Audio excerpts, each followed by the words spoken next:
Anyway, highway sa mga kabisyo natin. Ito na nga po ang ating storya ngayong gabing ito. Pinadala sa ating Facebook page, DJ Lala Banderas. Ito na po ang biyahe ni Elsie.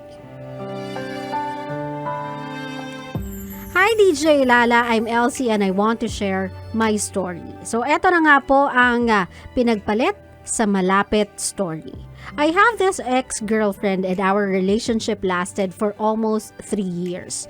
We met dahil sa mutual friend namin. We're happy even if roller coaster yung relationship namin. We cherish every second while I'm waiting for my visa. We agreed to things we should do while we are in LDR. Need namin mag-LDR kasi pupuntahan ko si mama sa ibang bansa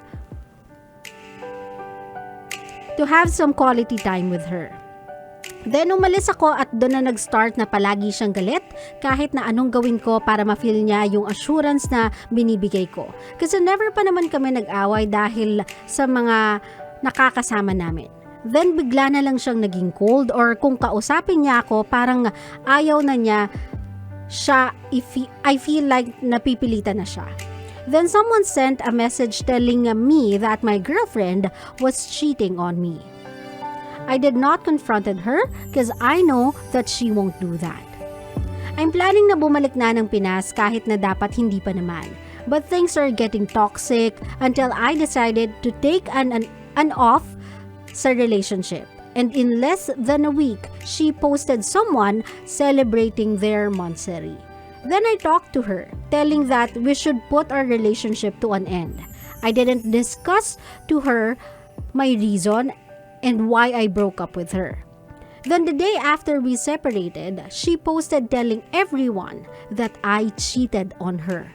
Until now, buhay pa rin ang issue at kahit ang ilan sa mga dating kong kaibigan at pinsan ay naniniwala sa kwento niya. I didn't clear my name kasi kung magsasalita ako, alam ko na masisira siya sa mga tao.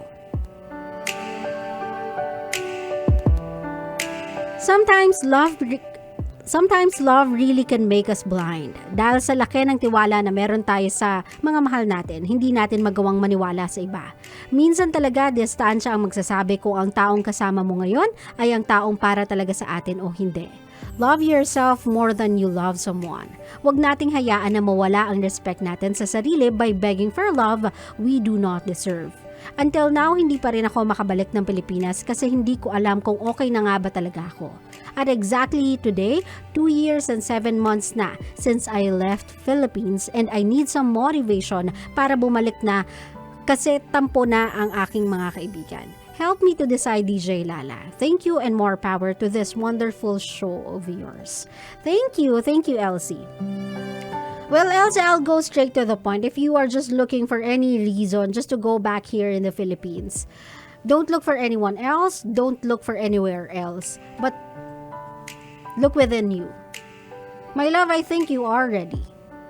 Kasi even before kinumit ng partner mo yung mistake that she did, you have already forgiven her. You gave her the benefit of the doubt by not disclosing what you know and by not trying to retaliate because of what she did. Parang 2 years ago, you chose to become the bigger person. You chose the higher road, ika nga nila. So I think even back then, you were already ready to let everything slide, to let everything go. Andun yung pain, andun yung tawag dito, yung bubog ng betrayal, andun yung parang ounce of anger because of what has done to you. Pero even before, you are not really the type of person na nagtatanim ng sama ng loob. You see things in a different light. And even when ginawa nila yun sa'yo, it did not change you. It made you even better. You've learned to forgive without being asked. And that is something na even the greatest pain was not able to change in you.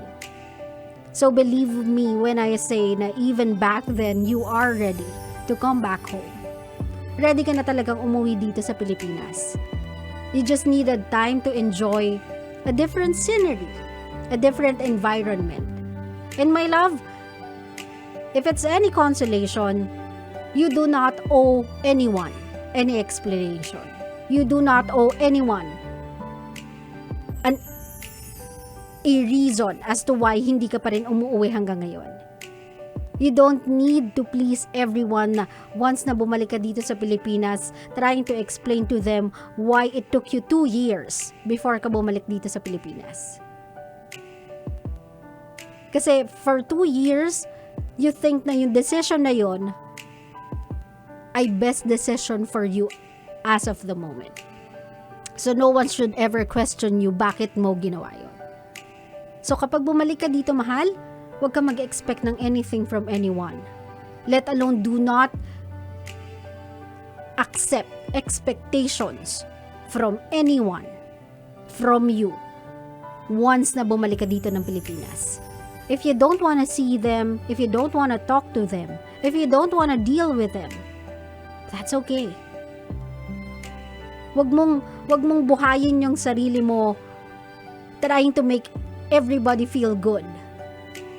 Kasi kakagawa mo ng kakagawa niyan, mahal. Mapapagod ka trying to make everyone else feel better but yourself. And that's something that you shouldn't do. Going there sa ibang bansa was not a selfish move. You did it because of your mother. You did it because you want a quality time kasama ng magulang mo, and no one, no partner should ever question you for that.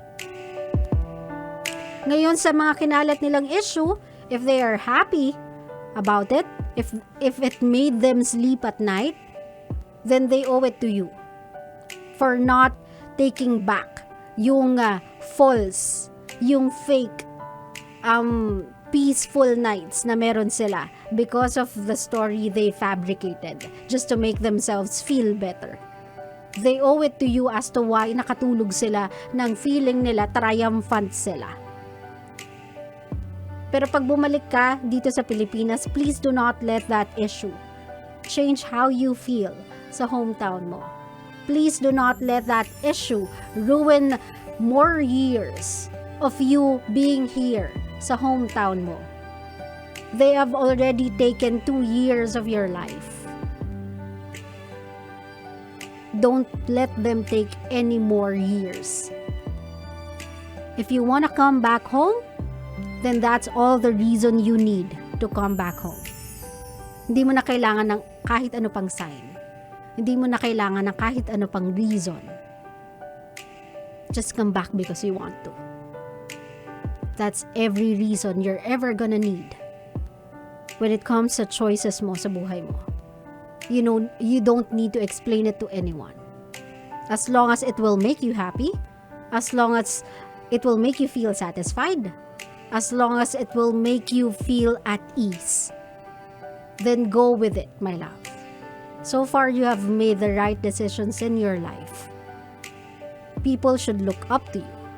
People should be proud of you for how mature you handled, or how maturely you handled every single situation na dumating sa'yo for the past 2 years.